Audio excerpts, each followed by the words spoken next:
Zee 24 तास एक पाऊल पुढे.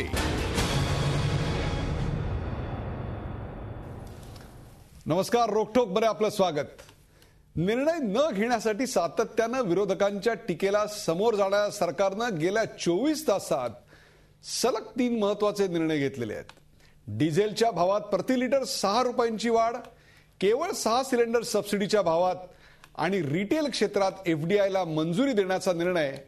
त्याहीपेक्षा सत्ता गेली तरी 72 आर या पार असा पवित्रा घेत सरकारनं आता निर्वाणीची लढाई सुरू केली आहे. सरकारचे हे निर्णय हॅट्रिक ठरणार की सरकारचा तिरफळा उडवणार. कोळशापासून भाववाढीपर्यंतच्या चर्चांना विराम देण्यासाठी सरकारनं शेवटी एफडीआयचं उपसलेलं हे अस्त्र कितपत यशस्वी ठरणार. आणि आजचा शुक्रवार देशासाठी गुड फ्रायडे आहे की ब्लॅक फ्रायडे यासारख्या विषयांचा आढावा घेऊया महागाई की सरकारची हातघाई या खास कार्यक्रमात.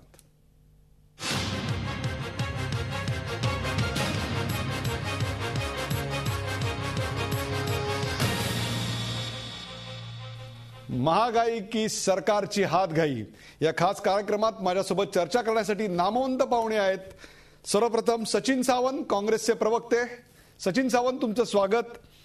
किरीट सोमय्या, भारतीय जनता पक्षाचे नेते आणि त्याहीपेक्षा सध्या भ्रष्टाचार विरोधी लढ्यातील माध्यमांचे आणि त्याहीपेक्षा विरोधी पक्षांचे हिरो. किरीट याचा अर्थ मुकुट असा आहे, एका अर्थी मुकुट असं म्हटलं तरी त्याला हरकत नाही.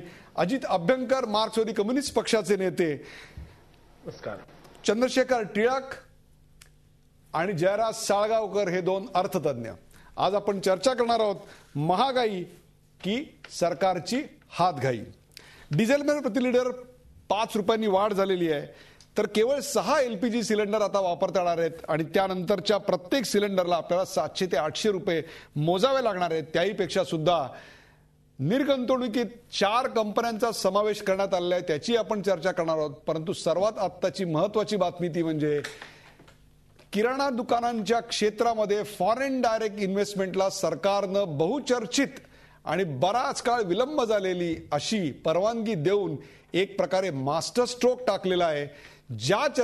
जो निर्णय होण्याकरता हिलरी क्लिंटन ममता बॅनर्जींना, माझी तारीख जर बरोबर असेल तर 7 मे 2012 रोजी भेटलेल्या होत्या, त्याच निर्णयाची आज अंमलबजावणी होताना आपली दिसते. या सर्वप्रथम मला जायचंय चंद्रशेखर टिळक यांच्याकडे. चंद्रशेखरजी, मला सांगा, या तिन्ही निर्णयांची सांगड आपण कशी घालाल? मुळामध्ये मला असं वाटतं की हिंदू पंचांगामधला अधिक महिना त्याचा वर्किंग दिवस शेवटचा आजचा आहे, कारण उद्या त्याची अमावस्या आहे. तर सरकारने एकंदरीतच सगळे बाकी राहिलेले शिल्लक राहिलेले निर्णय या अधिक मासाच्या निमित्ताने आत्ता घेऊन टाकलेले दिसतात. या विषयातली जर संगती लावायची झाली तर मला पहिला पडलेला प्रश्न असा आहे की हे सगळे निर्णय राजकीय किती आणि आर्थिक किती.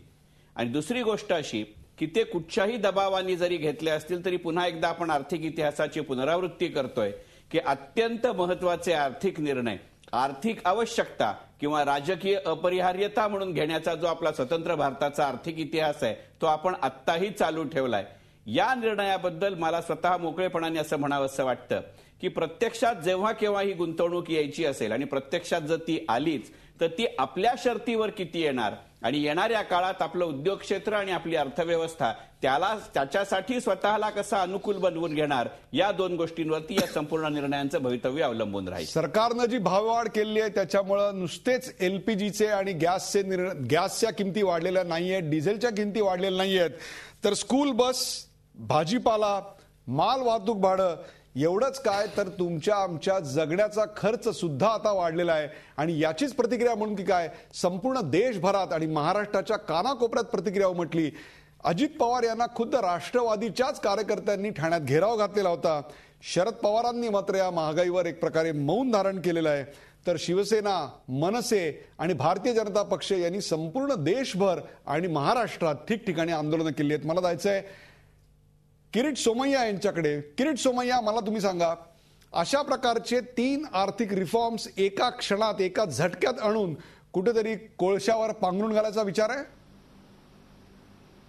खरं म्हणजे त्यांनी एकच जर निर्णय घेतला असताना तर या सगळ्या अडचणीतून आपण खूप खूप खूप पुढे गेलो होतो.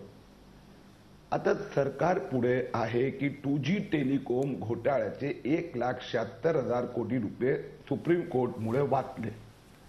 जर कोळसा घोटाळ्यात त्यांनी या खाणींचं ओपन बिडिंगचा निर्णय घोषित केला असता तर 1,85,000 कोटी रुपये आले असते तर पुढच्या 3 वर्ष पेट्रोल डिझेल काही करावं लागलं नसतं. FDI रिटेलमध्ये येण्याची गरज पडली नसती, डिसइन्व्हेस्टमेंटची आवश्यकता पडली नसती आणि एअर सेक्टरमध्ये म्हणजे विमान क्षेत्रात पण FDIची गरज पडली नसती.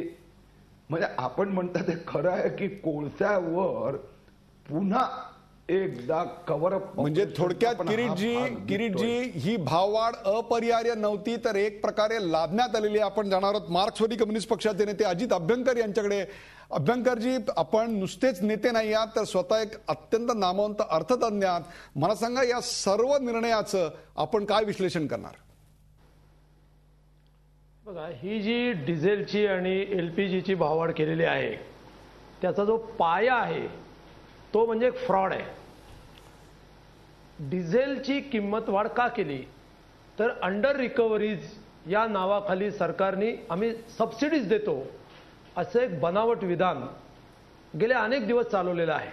झी 24 तास, एक पाऊल पुढे.